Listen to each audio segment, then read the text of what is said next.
My name is Maria, and I am a mother of one daughter. Her name is Anna. She is 30 years old, and she is my only child. I love her with all my heart, and I always want her to be safe and happy. But in the last few years, my heart has felt heavy.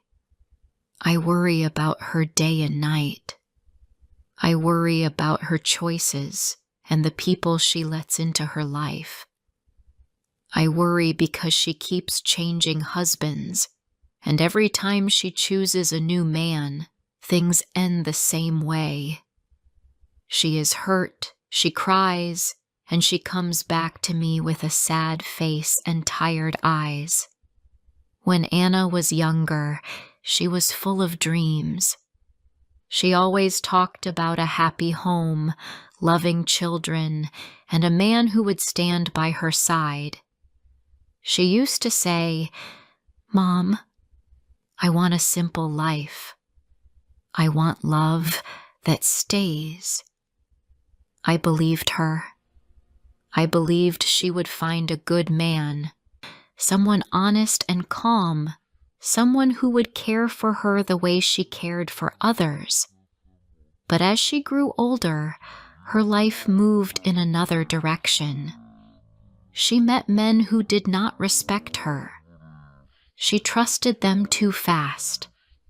She chose them too quickly.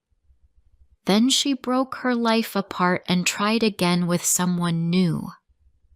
Her first husband, Peter, was a kind man at first.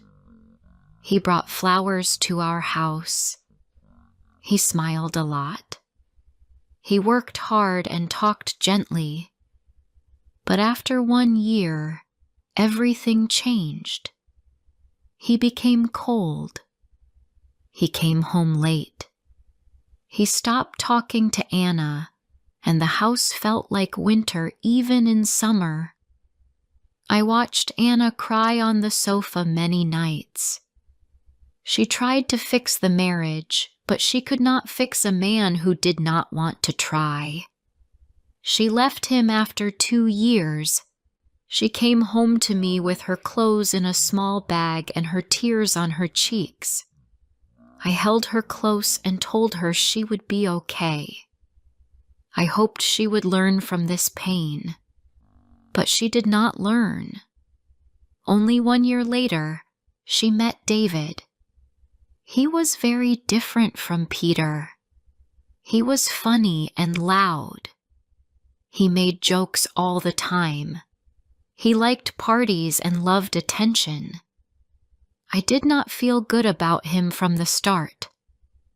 A mother knows when something is not right. When I saw him, something inside me felt tight. His smile looked wide but not warm. His eyes moved too fast. His words sounded sweet, but his actions did not match. But Anna liked him. She said he made her feel young again. She said he made her laugh. She said she felt alive. They married after only 3 months. I wanted to stop her, but she said, "Mom, please trust me. I know what I am doing." I stayed quiet, but my worry grew inside me like a heavy stone. And I was right again. David did not treat her well. He spent money carelessly. He talked to other women. He argued with Anna about small things. He made her feel small. He shouted when he was angry. He slammed doors. The house was full of noise and fear. Anna stayed for 2 years. Then she left again. She came back to my house one night with her face red and her voice weak. "Mom, I made a mistake," she said. I hugged her and wished she would finally stop choosing men like this. But then last year, she met another man. His name is Mark. He is her third husband, and he already brings pain to her life. He looks quiet, but he is not warm. He does not smile with joy. He smiles to hide something. I saw it from the first day. He came to our house, and he did not look at me in the eye. He spoke only when Anna asked him to speak. He held her hand like it was something he wanted to drop. When they left that day, I told Anna, "My dear, please be careful with this man." She only laughed and said, "Mom, you worry too much. Mark is a good man. He is calm, not cold." But now I know I was right again. Mark is not a good man. He does not shout like David, and he does not lie like Peter, but he has a different kind of coldness, a coldness that sits deep in the bones. He does not talk to Anna with care. He ignores her when she speaks. He makes her feel alone even when he sits next to her. He eats dinner in silence. He leaves the house without saying goodbye. When she cries, he looks at her like she is a problem and not a person.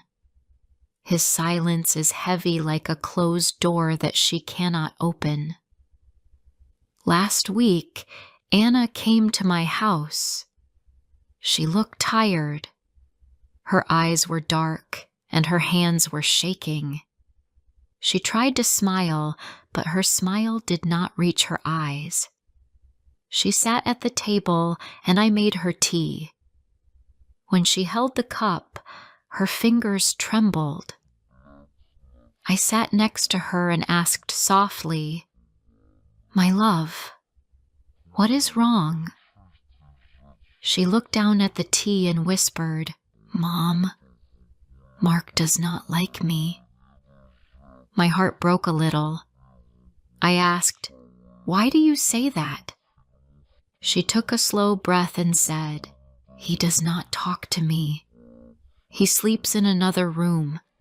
He comes home late and leaves early. When I ask him if something is wrong, he says I talk too much. He says I complain too much. He says I make life heavy." I felt pain in my chest when she said that. My daughter is soft. She is loving. She wants to be good. She tries to fix things. She tries to keep peace. But she always chooses men who break her spirit. I held her hand and said, "My dear, you deserve love. You deserve peace. A home should feel safe, not cold." She cried quietly, "Mom, why do I always choose the wrong man?" I did not know what to say. How can a mother answer this question without hurting her child? I just hugged her and let her cry on my shoulder. For days after that, I could not sleep well. I kept thinking about Anna. I kept thinking about her past and her present. I kept thinking about her future. I am afraid she will never have a stable home. I am afraid she will always run from one man to another, trying to find love in places where love does not live. I fear she will grow older and carry regret like a heavy bag she cannot put down. I fear she will one day look back and say, "Why did I not listen? Why did I not choose better?" As her mother, I want to protect her, but she is grown now. I cannot hold her hand at every step. I cannot tell her who to love. I cannot stop her from marrying men who hurt her. But my heart still cries. When she suffers, I suffer. When she falls, I feel the pain. A mother's heart is like a soft field that carries all the steps of her child. Even when the child walks far away, the marks stay forever. Last night I sat on my bed and thought about talking to her again. I must try. I must tell her that she is worth more than silence and cold rooms.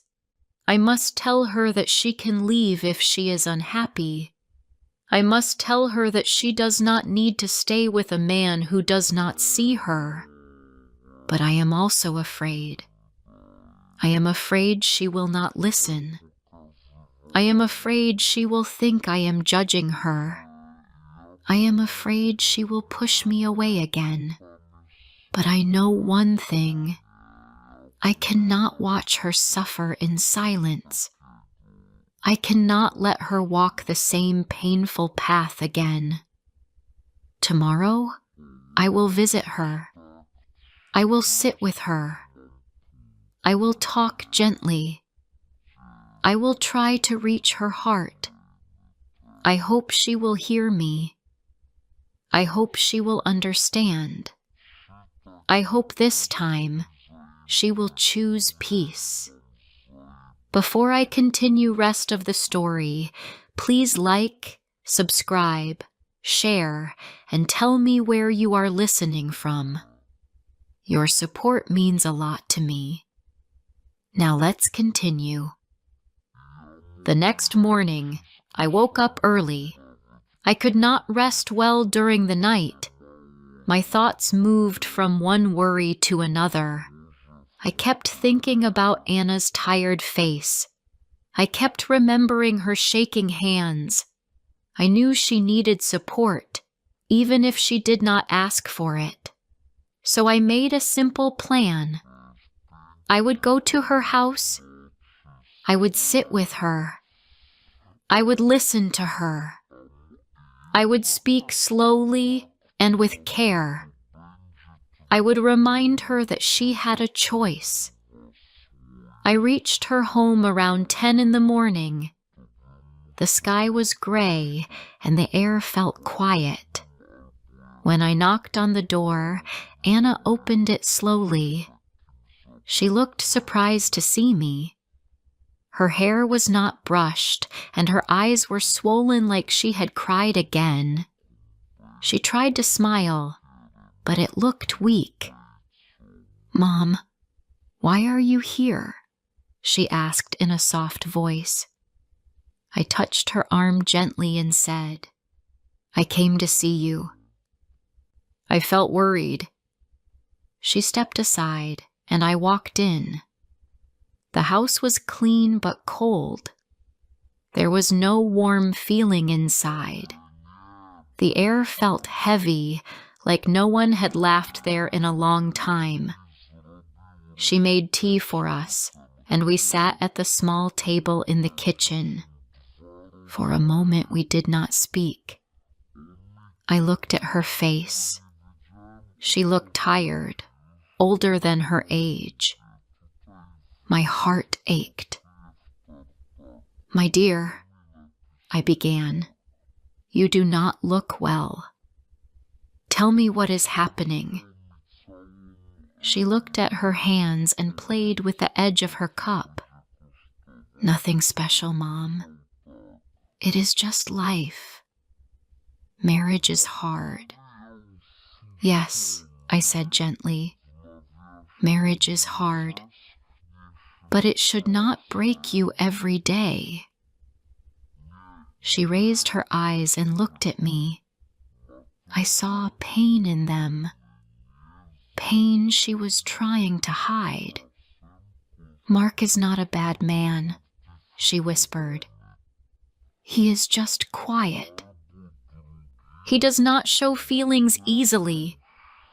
"Quiet is fine," I replied softly. "But coldness is different. Coldness hurts. Coldness makes you feel alone." Anna took a deep breath. "I don't know what to do.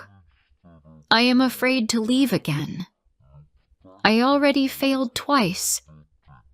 I cannot fail again. Her words cut through me. I held her hand and said, "You did not fail. You tried to build a good life. You tried to make things work. That is not failure. That is courage." She shook her head slowly. "People talk, Mom. They say I cannot keep a home. They say I change husbands like clothes. They say something is wrong with me." My heart hurt hearing this. "My love, people will always talk, but they do not live your life. They do not feel your pain. Only you know what is real." She wiped a small tear on her cheek. "Mark says I complain too much. He says I should be patient. He says I expect too much. But what do you feel?" I asked softly. She stared at the table. "I feel alone. I feel like I am not important. I feel like my voice does not matter." These words broke something inside me. No mother wants to hear that from her child. I took a slow breath and said, "That is not how love should feel." She looked at me again, and this time her eyes filled with tears. She tried to hold them back, but one tear rolled down her face. "Mom," she whispered, "I'm scared." I moved closer and held her in my arms. She leaned her head on my shoulder like she used to do when she was a little girl. "It is okay to be scared," I said, "but fear should not keep you in a place that hurts your heart." After a moment, she pulled away and took a deep breath. "What should I do?" "I cannot tell you what to do," I said, "but I can tell you what I see. I see a woman who tries too hard to make things work. I see a woman who gives more than she gets. I see a woman who deserves kindness, not cold silence." She nodded slowly, as if my words touched a corner of her heart she had kept closed for a long time. Just then, the door opened. Mark walked in. He looked surprised to see me, but did not greet me. He placed his keys on the table without a word and walked straight to the living room. He did not even look at Anna. The air became tense. I watched my daughter's face fall. Her shoulders dropped and her eyes dimmed. That one moment told me everything. After a few minutes, Mark left the house again, still without a word. The door closed loudly behind him. Anna looked at me with helpless eyes. "Do you see, Mom? This is how he is." I touched her hand gently. "Yes, my dear, I see." She closed her eyes, and more tears came. "I don't want this life, but I don't know how to change it." I squeezed her hand softly. "You will find the answer, but you must be honest with yourself. You must decide if this home makes your heart grow or if it makes your heart smaller." She took a long breath. "I need time." "Yes," I said. "Take your time, but do not lose yourself again." When I left her house, I walked slowly toward the bus stop. My legs felt heavy, but my heart felt heavier. I knew she was struggling. I knew she was afraid, and I knew the days ahead would not be easy, but I also knew something else. My daughter was starting to see the truth, and that was the first step toward change. The next few days were quiet. Anna did not call me, but I knew she was thinking deeply. I could feel it in my heart. A mother always knows when her child is standing at a crossroads. I tried not to disturb her. I wanted her to have space to listen to her own heart. But every night, I waited for her call. I sat by the window with a cup of tea and looked at the street. I hoped I would see her walking toward my house. I hoped she would come and tell me she was ready to make a change. One evening, my phone finally rang. It was her. Her voice was soft. "Mom, can I come to your house?" she asked. "Of course, my love," I said at once. When she arrived, she looked tired but calm. She sat on the sofa and held a pillow on her lap like she needed something to hold. I sat beside her and waited for her to speak. "Mom," she began slowly, "I think I am losing myself in this marriage." My heart ached, but I stayed quiet so she could continue. "I try to talk to Mark," she said, "but he walks away. I try to make dinner for us. He eats alone in the living room. When I tell him I feel sad, he says I am too emotional. I feel like I am talking to a wall. I feel invisible." I listened carefully. Every word sounded like a small piece of her heart breaking. Then she looked at me and asked, "Is it my fault? Am I the problem? Maybe I am too much." I shook my head at once. "My dear, you are not too much. You are human. You want love. You want warmth. There is nothing wrong with that." She took a deep breath. "But why do I always choose men who do not care for me?" I thought for a moment and said, "Maybe because you want love so much that you take the first hand that reaches out. You do not wait to see if that hand is gentle. But you can change that. You can choose differently." She wiped her eyes. "Mom, I don't want to fail again." I took her hand. Leaving someone who hurts you is not failure. Staying in pain is. She closed her eyes and let my words sink in. After a moment, she whispered, "I am tired, Mom. I am tired of cold houses. I am tired of quiet rooms. I am tired of feeling alone next to someone." I felt tears in my own eyes. "Then choose peace, my dear. Choose a life where you breathe freely." She leaned on my shoulder, just like when she was a child. Her body felt weak, but her heart was trying to find strength. After some time, she said, "I want to come home for a while. I want to think, breathe, and feel safe." "You can stay here as long as you want," I told her. "This house is always open for you." The next day, Anna packed a small bag. She told Mark she needed time away. He did not argue. He simply nodded and went back to his phone. That reaction hurt her even more, but it also made her decision clear. She came to live with me for some days. At first, she slept a lot.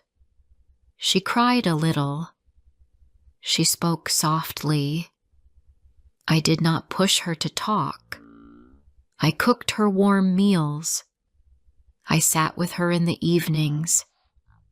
Sometimes we watched old movies together. Sometimes we just sat in silence. She needed calm more than anything. One morning, she woke up early and came to the kitchen where I was making tea. She looked peaceful, almost like a weight had lifted from her shoulders. "Mom," she said, "I think I know what I want now." I put down the spoon and looked at her. "I want a simple life," she said. "I want a home where someone sees me. I want to feel safe. I want to feel loved. And if I cannot find that right now, then I want to stay alone until the right person comes. I don't want to rush anymore. I don't want to choose the wrong man again."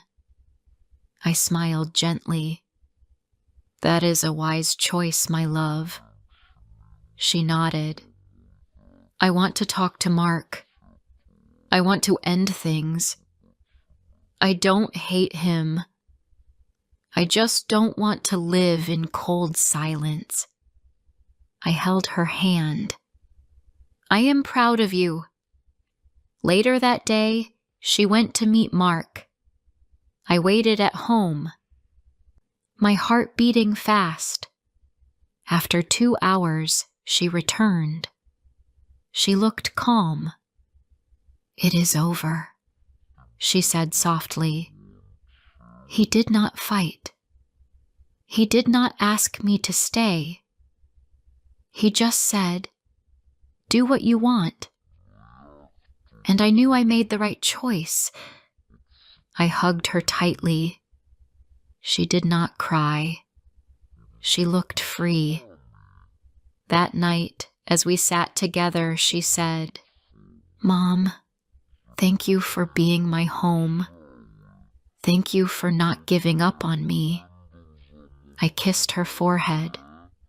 "You will build a better life now, one step at a time." And for the first time in many years, I saw real hope in her eyes. She finally chose herself. Thank you for listening to this story. If you enjoyed this story, please like the video and subscribe to English Medium Stories. Stay with us for more classic stories in easy English.